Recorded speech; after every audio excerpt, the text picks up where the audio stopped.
경민이요? 우리 참 열심히 콩쿠르 준비했거든요. 나 진짜 경민이를 위해서 최선을 다했다고 생각했는데 보란 듯이 안 쳐버리더라고요. 아, 선생님, 저도 피자를 굽다 보면 말입니다. 가끔 태우기도 하거든요. 그렇다고 저 피자한테 화 안 내거든요. 경민이는 경민이만의 피자를 구워줘야 된다는 것인데, 또 물론 피자랑 경민이랑 다르죠. 다른데. 그런데요, 경민이가 보고 싶어요. 오늘 뭐 볼까 고민하는 분들을 위한 취향 추천 팟캐스트 책플릭스. 이번 에피소드는 영화 호로비트를 위하여 속 한 장면으로 시작합니다.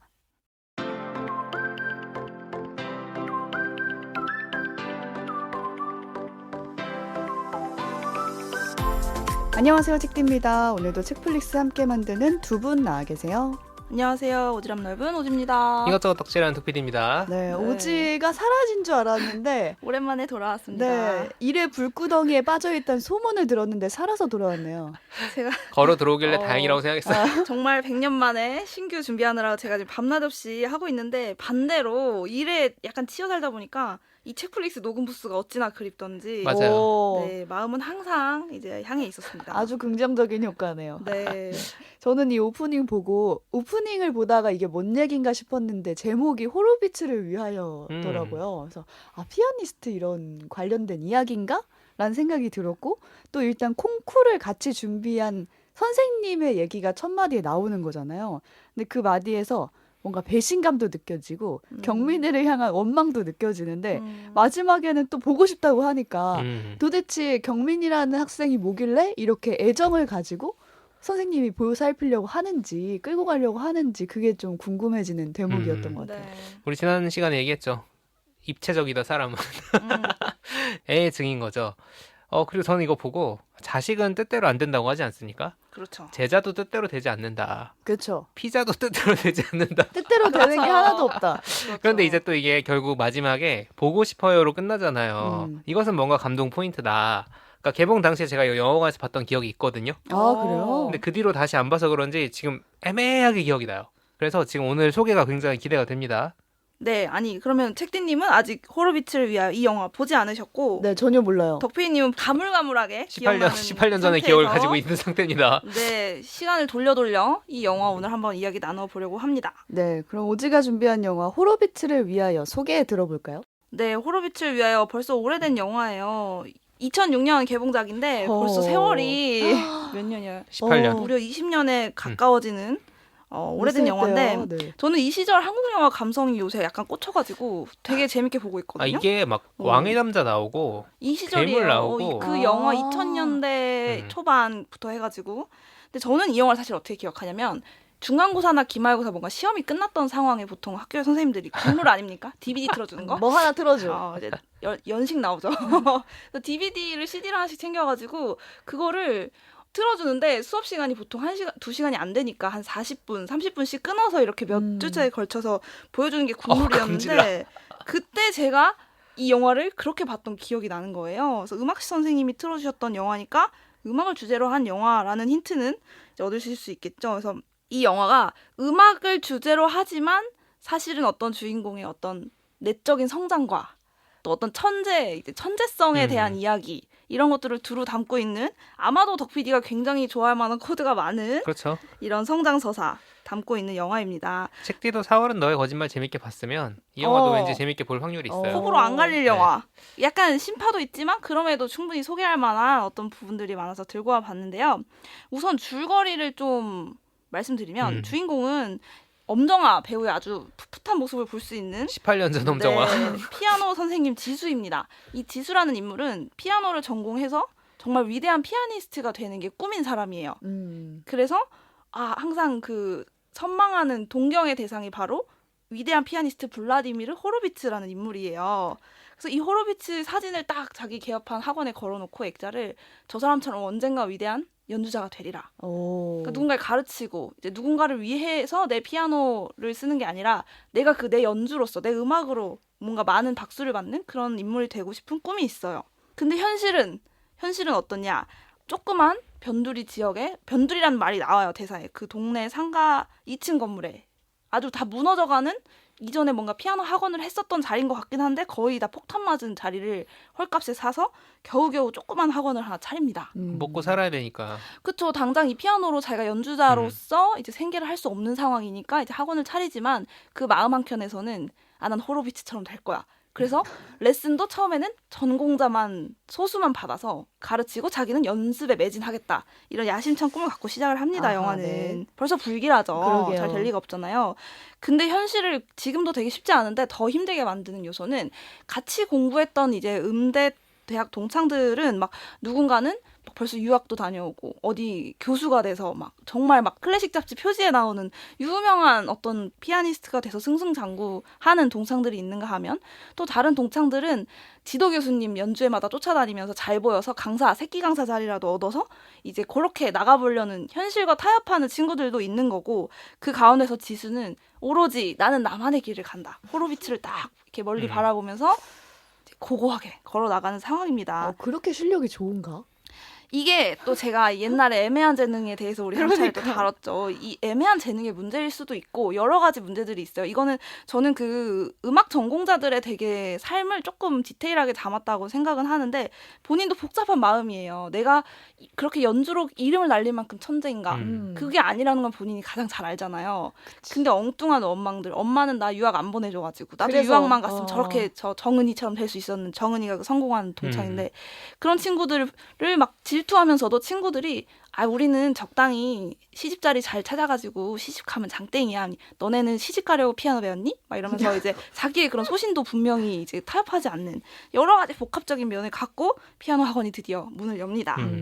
근데 다들 피아노 학원 다녀보셨어요? 네. 엄청 다녔어요. 이상하게 우리나라처럼 클래식 음악 교육 어릴 때부터 보편적으로 하는 나라 없을 것 같은 게 뭔가 클래식 음악 교육을 시킨다기보다는 기술 일단, 교육인가? 그러니까 피아노는 칠 줄 알아야 돼. 건반을 칠 수 있는 기본적인 그건가? 그리고 애들 맡겨놓는 용도기도 하지 그치, 어느 약간 정도는. 우리나라는 중요한 보육 어떤 파트를 담당하는 게 또 피아노 학원, 태권도 학원 3대장 있지 않습니까? 저는 소위 학원까지. 제가 어렸을 때 어머니가 피아노 학원을 운영하셨기 때문에 저는 피아노 학원에서 자랐어요. 아하. 근데 환경 피아노를 너무 배우지 잘 못했다.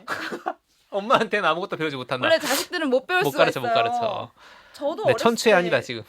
배웠어야 되는데. 저도 어렸을 때 피아노 학원을 다닌 추억이 있는데 이게 그 가방 아세요? 피아노 학원 가방. 가방 있죠. 네모난 그 거. 학원 이름이랑 피아노 학원 네. 써 있는 그 빳빳한 그 이제 책 넣고 다니는 가방도 다이얼 있고 넣고 다니는 가방. 가면 가끔씩 이론 수업하는 날 있잖아요. 저는 이론은 재미없는데 맨날 뭐 음계 뭐 가끔씩 뭐 그 숙제해와야 되고 무엇보다 또 보편적인 추억 포도알치라기. 아, 그렇지. 그거를 이제 한번 대각선으로 했다가 연습이 다 안 되면은 레슨 선생님이 너 이거 별표까지 하고 가 이러면 이제 5개 다섯 개를 해야 동그라미 되는 5개 거죠. 더 그려주고. 저희는 그게 무슨 제 기억에는 수첩이 이제 그 전용 수첩이 있었어요. 맞아요, 맞아요. 연습 기록하는 어. 그 동그라미가 블루베리처럼 생긴 게 빈칸이 한 뭐 5개 이렇게 그려져 있으면 하나씩 칠하는 시스템이었는데 다 국룰이죠. 한 번 치고 2개 칠하고 그렇지, 한 번 그렇지. 치고 10번씩 다 칠 수가 없으니까. 그거 다 아는데 사실. 선생님 속일 솔직히 수가 없거든. 듣기만 하면 10번 연습한 건지 한 번 연습을 알 텐데. 그리고 시간이 기본적으로 걸리는 게 있기 때문에. 물리적으로 안 되는 시간에 다 했어요. 이러니까. 치는 척하고 딴 어. 생각하고 있죠. 그 여러 가지 저도 피아노 학원 동네 피아노 학원 다니면서 정말 많은 추억들이 떠오르더라고요. 이 영화를 보면서 그 막 애들 뛰어다니고 막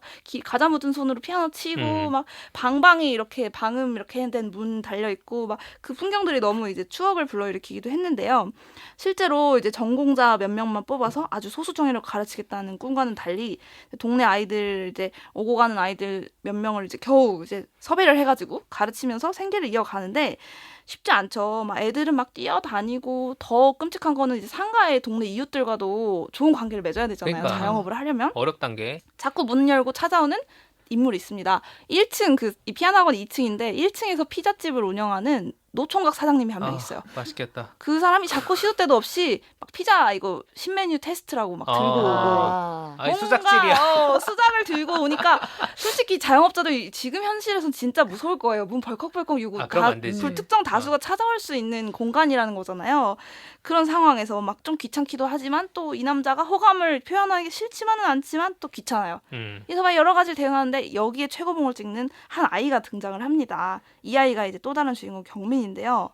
이 아이의 외관은 머리는 막 까치집이고 얼굴은 막 감자 캐다 온 것처럼 꼬질꼬질한 아이가 와서는 지저분한 손으로 학원을 막 이렇게 어질러뜨리고 도망가기도 하고 심지어는 이 지수가 학원 홍보를 위해서 벽에 붙여놓은 전단지를 다 찢어놓고 다녀요. 아이고. 홍보해야 되는데 먹고 살아야 되는데 그래서 이 현장을 확인한 지수가 항의하려고 이 아이를 쫓아갑니다. 이 아이 너네 엄마가 누구니? 너의 어머니 누구니? 하고 항의하러 가는데 이 경민이란 아이는 지금 부모님 없이 할머니랑 같이 지내는 조선 가정인데 할머니도 그렇게 유복한 상황이 아니고 이제 그 리어카에 이제 고물 수집해서 팔고 이런 어렵게 생계를 이어가는 상황이고 경민이에 대해서는 적절한 보호가 이루어지지 않고 오히려 경민이를 시도 때도 없이 때리기도 하고 손찌검을 하기도 하고 제대로 된 끼니를 챙겨주지도 못하고 아이가 방치되어 있는 상황인 거예요. 그래서 지수가 그걸 보고 뭐 애가 화도 나지만 애가 이제 제대로 돌봄을 받지 못하니까 항의를 하다가 얼떨결에 점심 정도는 내가 챙겨줄 수 있다. 할머니보단 내가 더 얘 잘 챙겨줄 수 있다. 이게 패기로 이렇게 항상 후회할 말을 함부로 하면 안 되는데 그래서 하루 한 끼 정도 얘를 같이 밥을 먹여야 되는 이 영화를 위한 설정이 시작됩니다. 그래서 이제 이 경민이라는 제대로 된 교육도 못 받았고 냄새나고 꼬질꼬질한 아이가 피아노 학원에 와서 밥을 먹는데 식사 예절도 당연히 밥 말아 먹었고 막 피아노 학원 난리치고 다니는데 막 선생님 미쳐버리려는 그 시점에 갑자기 얘가 밖에서 들려오는 애들 노랫소리를 똑같이 피아노로 막 치는 거야. 그러니까 이게 클리셰 아닙니까? 클리셰입니다. 천재였어. 클리셰의 시작. 이 아이는 사실 음악의 천재였던 거예요. 이 경민이라는 아이는 타고난 어떤 재능이 있어서 한 번 들은 멜로디를 피아노로 칠 수 있는 그걸 이제 확인하게 되고 선생님이 막 음악 테스트도 하고 절대음감도 막 갖추고 있고 막 천재인 걸 알고 지수가 어땠을까요? 욕심이 생겼을 것 같은데. 지수 신나겠죠. 내가 방금 동창들한테 개무시당하고 왔는데 내 발 앞에 천재가 굴러 들어왔네. 내가 얘를 잘 키우면 어쩌면 이런 꿈을 꾸기 시작하는 거예요. 그래서 그날부터 지수는 경민이를 밥도 먹일 뿐만 아니라 피아노를 가르쳐주기 시작해요. 그래서 경민이는 당연히 하루가 다르게 실력이 성장하고 어느 정도로 이제 실력이 올라가서 콩쿨에 도전할 수 있을 만한 수준까지 올라갑니다. 그래서 경민의 이 천재성이 숨겨져 있던 지수의 그 꿈, 이름을 떨치고 싶었던 그 지수의 욕망에 다시 불을 지릅니다. 내가 비록 연주자로서 내 이름을 알리지 못했지만 위대한 상상해요. 스승. 정말 천재 피아니스트. 저의 선생님은 김지수 선생님이다. 와 하는 어떻게 키우셨나요? 이 천재를 어떻게 교육하셨나요? 제가 점심을 먹여가며 제가 막 돈도 안 받고. 도레미부터 가르쳐 가면서 막 이 꿈을 막 무럭무럭 꾸면서 콩쿠르를 이제 준비하게 됩니다. 여기까지가 이제 오프닝 전까지의 상황인데 제가 이제 오프닝에서 과감하게 스포를 했죠. 콩쿠르이 잘 됐을까요? 그럼 안 안 되지. 쳐버렸나 봐요. 안 됐습니다. 이 영화, 이 음악 천재를 다룬 영화의 클리셰 중요한 대회는 꼭 잘 안 돼. 안 되지. 하여튼 뭔가 방해가 있어. 그래서 뭔가 이유가 있어서 결국 이제 지수가 꿈꿨던 대로 콩쿠르에서 이 아이의 천재성을 세상에 보여주지 못하고 이제 망해버리게 돼요. 그래서 그걸 계기로 지수는 경민이에 대해서 굉장히 실망도 하고 당연히 서운했겠죠. 내가 이렇게 공을 들여서 사실 근데 그 서운함은 그 실망은 자기를 향한 것이기도 해요. 이 아이를 통해서 꿨던 꿈들이 무너져 버렸으니까. 사실 경민이가 콩쿠르 안 되는 게 이 사람이랑 무슨 상관일까 싶은데 자기의 꿈이 깨어졌다라고 굉장히 낙심하고 경민이랑도 되게 유치하다 생각했어요. 경민이 너 이제 가. 선생님 너 보기 싫어. 이러고 가버려요. 그래서 경민이는 피아노 학원에 이제 오지 못하게 되는 거예요. 지수는 사실 자기 방식대로 이 아이를 음악을 막 가르쳐서 이 아이도 사실 성공하고 너 잘 되고 나도 잘 되고 자기의 방식대로 뭔가 이 음악을 얘가 잘 배우면 될 것이다라고 생각했지만 그게 순조롭지 않았을 때 그 지수의 본심은 드러났다라고 생각을 해요. 또 자기 모습을 계속 투사를 했을 테니까. 자기의 그 한계를 계속 이 아이를 통해 극복하고 싶었겠죠? 그래서 이제 이 냉전기 동안 경민이는 더 이상 피아노도 치지 못하고 치고 싶어 하지도 않고 지수도 경민의 약간 빈자리를 느끼면서도 그 낙심된 꿈 때문에 좀 우울한 시간들을 보내다가 갑자기 이제 피자집 사장님이랑 소주 한잔을 하게 되는 거예요. 우연한 계기로. 그러면서 이제 뭔가 이제 이야기하는 장면이 오프닝인데 정말 자기는 할 수 있는 최선을 다 했다고 생각하고 제가 생각해도 그래요. 밥도 먹여가며 아이를 막 가르쳐줬는데 뭔가 실망했어. 저도 공감이 되더라고요. 배신감이 느껴질 것 같아요. 피자집 사장님도 그거를 막 서툴지만 달래보려는 그런 대화들인 거예요. 나도 피자한테는 그러니까 애가 피자냐 근데. 안 된다. 근데 생각해볼까? 경민이를 위한 게 뭘까? 우리 같이 생각해보자. 이런 대화들을 이제 하면서 이제 위로받는 그런 또 따뜻한 장면이긴 해요. 근데 저는 이거 되게 보편적인 감정이라는 생각이 드는 거예요. 나도 모르게 내 욕심을 누군가 혹은 무언가를 통해서 하려고 했는데 그게 실망됐을 때 사실은 이 대상을 통해서 실망을 느껴야 되는 게 1이라면 1 플러스 뭔가 내 실망까지 얹어서 2만큼 실망하게 되는 그래서 사실은 그 경민이라는 아이한테 서운할 분량보다 더 많이 내가 서운하고 미워하게 되는 그 경험들이 많았던 것 같기도 하고 그건 기대가 클수록 낙폭도 커진다. 당연하지. 자녀를 정말 기르는 진리죠. 분들은 아주 정말 많이 공감하실 것 절실하게 같은데요. 느끼실 것 같아요. 근데 이게 꼭 사람이 아니어도 때로는 어떤 일들을 순수하게 내가 그냥 정말 기쁘게 시작했던 일들이 하나씩 둘씩 욕심이 더해져 가면서 뭔가 내 예상과 달라졌을 때 되게 그 애정이 사라져버렸던 경험들은 다 있으실 것 같아요. 선생님 혹시 신작 어. 준비가 그러신가요? 저요? 지금은 이 질문을 보고 나는 이거 혹시 자기 일하기 싫다는 얘기인가? 지금 애가 너무 커져서 그런지 그렇지. 증도 너무 커지네요. 이게 잘 안 됐을 때 악몽이 너무 커지는데 그렇다고 합니다.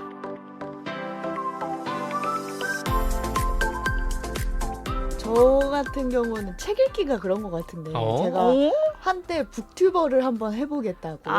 책플릭스도 사실 그 연장선에 있는 거 아니에요? 그렇긴 했죠. 책으로 뭔가 계속 얘기하고 싶은. 그보다 더 한 단계 나아가서 나의 채널을 파서 내가 북튜버가 되어보겠다. 유튜브 수익도 조금 벌면 좋고 뭐 이런 생각으로 책 읽기를 시작한 거예요. 나 그 채널 아직 구독하고 있는데. 저도 구독자입니다.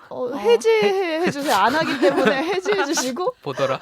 왜냐면 하나가 어떤 느낌이 들었냐면 책을 읽는 게 아니라 이 책에 시장 왔듯이 이 책에서 뭔가 건질 거 없나를 생각하면서 보게 되는 거예요. 숙제처럼. 왜냐면 이거 끝나고 무언가를 또 말아내야 되니까 여기서 어떤 걸 말하지? 막 끄집어낼 생각을 하면서 책을 읽기 시작하니까 이거를 내가 어떤 생각을 하면서 읽었는지 다 읽고 나서도 딱히 뭔가 감동도 없고 약간 이런 순간이 오더라고요. 그래서 순수한 기쁨이 사라졌다. 그럼 완전 고를 때부터 사라졌어요. 그걸 생각하잖아요. 그러니까요. 얘기할 거리가 많은 책을 내가 좋아할 만한 책보다는 소개할 게 많은 책. 그리고 검색어로 올라왔을 때 괜찮을 만한 거. 뭔가 요즘 그렇지, 핫한 그렇지. 거 또 그러니까 그렇지. 이렇게 시작하니까 정말 읽고 싶은 책도 못 읽게 되고 이런 이런 상황이 벌어지는 거예요.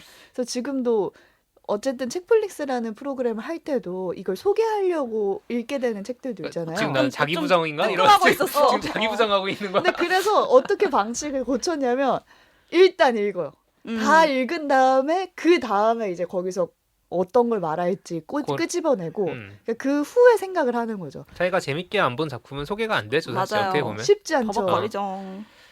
근데 책플릭스가 약간 띄엄띄엄 오래간 건 저희가 욕심을 별로 안 내서 그래. 이걸로 뭔가 대단한 걸 하겠다는 음. 목표 없이 네. 해서 그런 것 같기도 그쵸. 하고. 없는 사람 뒷담화를 좀 해보면 보니가 저희가 이중한 하는 거짓말 지난주에 녹음한 날이 노벨문학상 발표 다음 날이었거든요.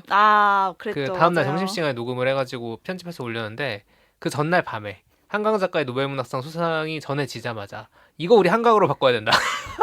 갑자기 그럼 그 시점에서 한강 작가의 책을 다 읽고 소개하는 게 밤이었는데. 읽은 게 있으니까 이제 제가 이거 내일 올라가는 에피소드면 이건 진짜 한강이면 기가 막히다. 완전 우리 성공할 수 있죠. 네. 이 에피소드만은. 특히 이제 채식주의자나 소년이 온다 같은 경우는 저는 그날 어차피 원고를 써야 되는 상황이니까 소개하려면 할 수도 있는 상황이었거든요. 그쵸. 그런데 사실 우리가 다 정해놓은 것도 있었고 준비한 것도 있었고 이미 재밌게 읽은 셋이 다 재밌게 읽은 소설이 있는데 김혜란 작가의 책이 있는데 이거를 바꾸냐 마냐 그때 약간 이런 고민이 들긴 했죠. 이거 뭐하러 하는 거냐 우리가 지금 이걸로 돈 벌자고 하는 것도 아니고 전 재미로 사실 해야지. 대답도 하지 않았어요. 본인의 방송하고 말에. 있잖아.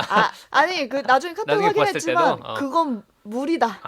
아, 무리됐어. 근데 이거 직업병인 게 아이템 좋은 거를 더 하고 싶은 직전까지 고민하는 거 사실 그건 당연한 거지. 직업병이긴 하거든요. 당연해요. 그럼에도 불구하고 네. 책플릭스는 그런 거를 아니다. 선택하지 그렇게까지 않는다. 가면 이제 힘들어져. 장황하게 변명을 해봤고요. 네네. 자, 저도 왜 이렇게 말할수록 수치스럽지?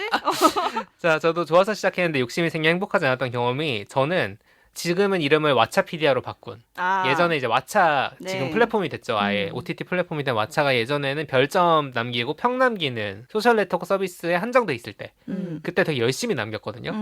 1000개가 넘을 거야 아마 내가 그 영화만 평가한 기수가. 영화만 그리고 한 줄 평도 되게 정성스럽게 남겼어. 고민을 많이 해서 막 길게 남겼다는 게 아니라 이게 서로 볼 수 있기 때문이에요. 그것도 소셜이기 그렇지. 때문에. 소셜이기 나 혼자 때문에. 보는 건 그렇게 안 쓰지. 근데 사실 저는 개인적으로 저는 SNS를 어떻게 쓰냐면 약간 일기처럼 쓰거든요. 약간 예전에 그렇죠. 내가 했던 생각이나 그런 고민들을 미래의 나를 위해 쓴다고 생각하고 쓰기 때문에 그런 거를 이제 담아서 썼는데 고민을 많이 했는데 근데 이게 언제부턴가는 내가 평론가도 아니잖아. 직업적으로 그걸 하고 싶은 생각도 없고. 근데 뭔가 강박처럼 되니까 막 그걸 고민하는 거야.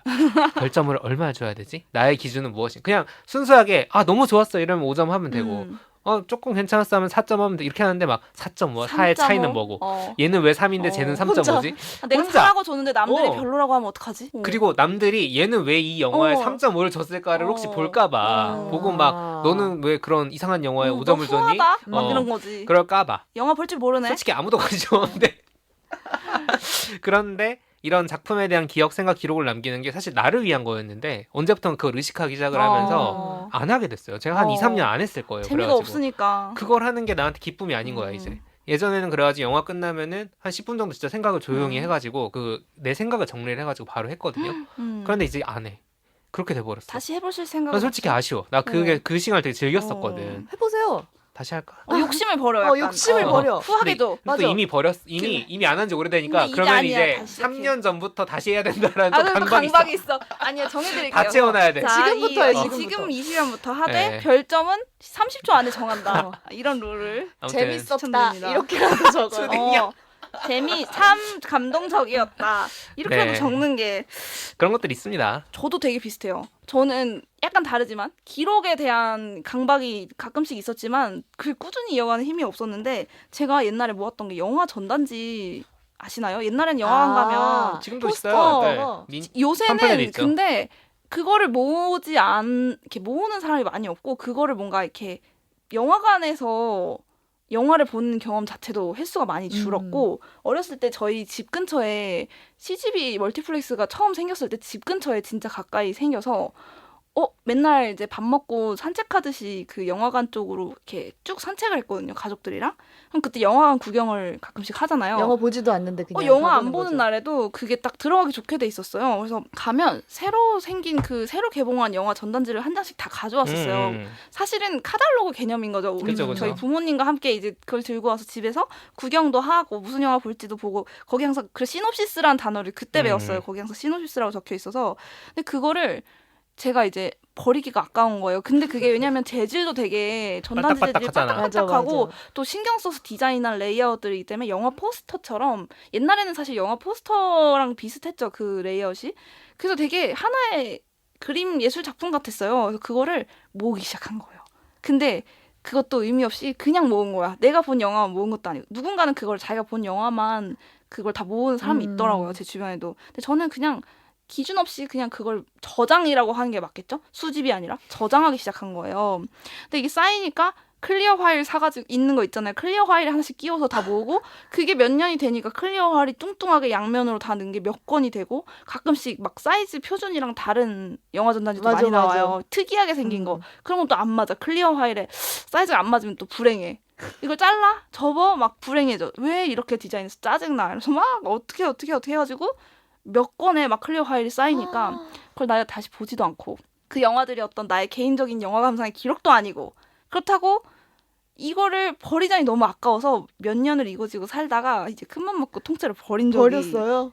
있습니다. 그러니까 이게 무슨 의미인가 약간 이런 현타가 왔나 그 봐요. 현타가 온 거죠. 이게 왜냐면 제가 본 것만 모았으면 기록이 될 것 같거든요. 그 왓챠 평점 주듯이 그것도 아니고 그거를 욕심이 있었던 것 같아요. 그러면 분류하자. 내가 좋았던 영화만 남기고 그런 정리를 하자라는 또 그것 때문에 몇 년이 더 지속된 것 같은데 결국 하지 못했고 그냥 먼지 쌓인 색도 다 바래. 막 클리어 파일도 막 나달나달해. 그래서 그냥 버렸어요.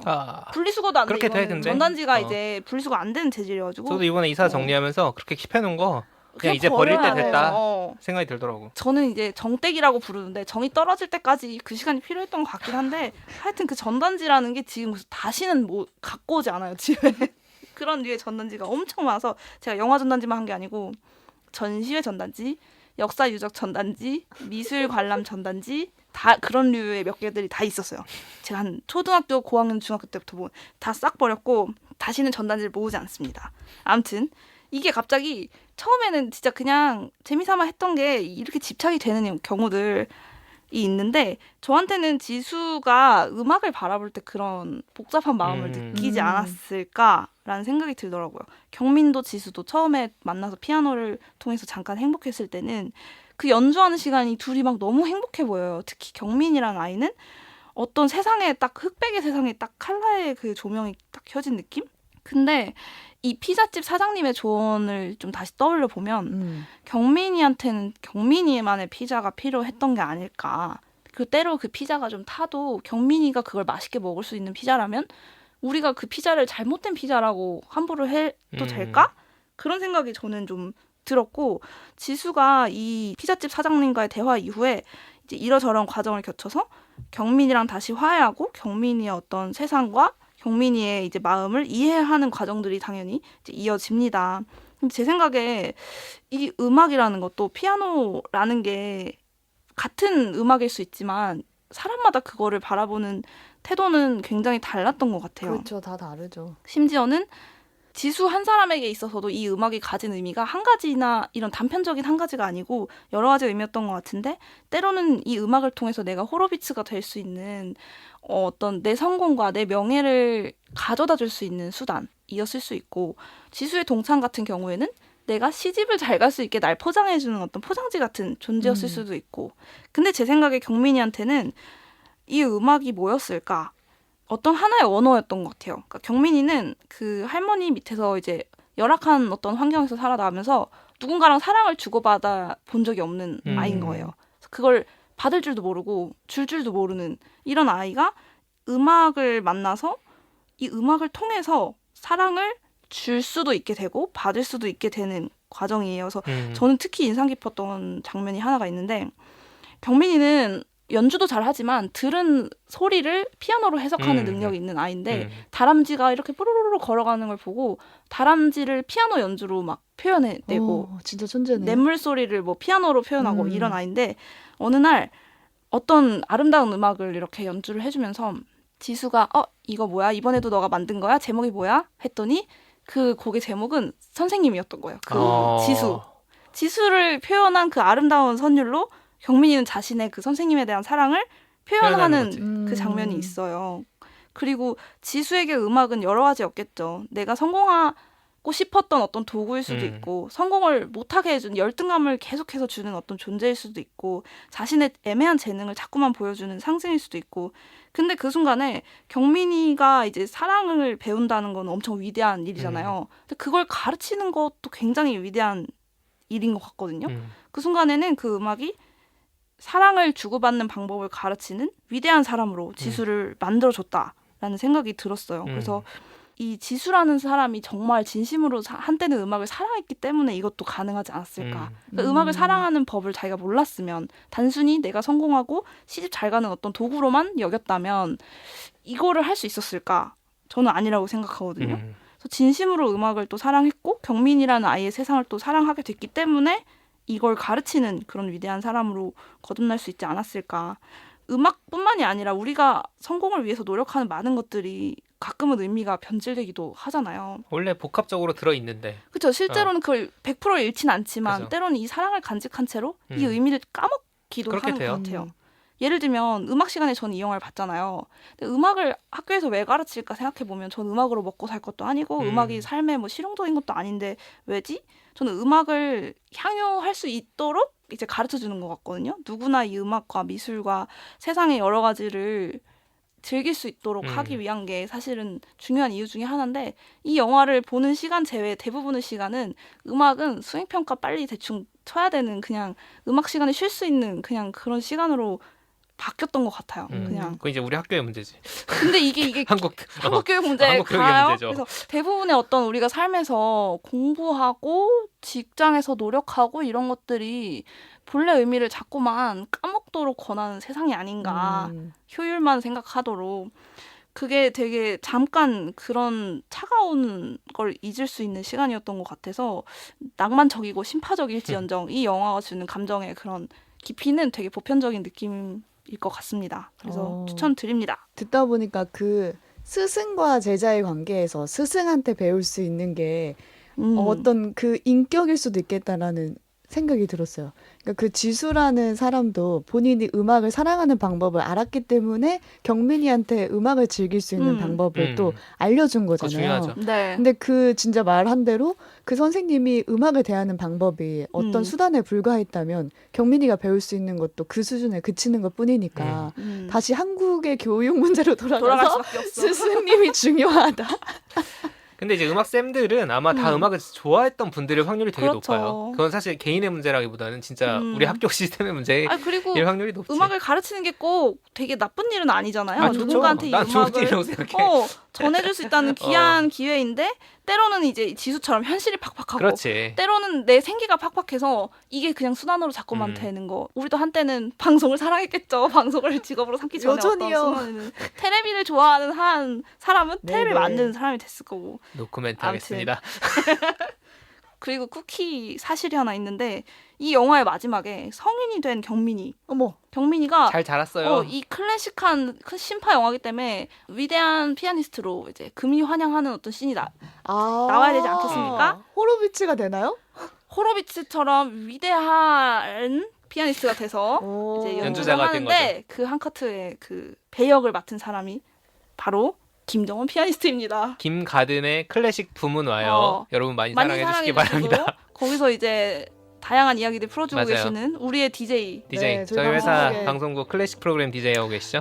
그분의 이제 20년 20년 전 전 모습을 잠깐 감상할 수 있다. 이것도 쿠키로 남겨두고 갑니다.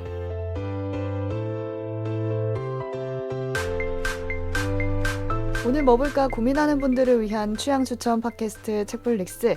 지금까지 영화 호로비츠를 위하여에 대한 얘기 나눠봤습니다.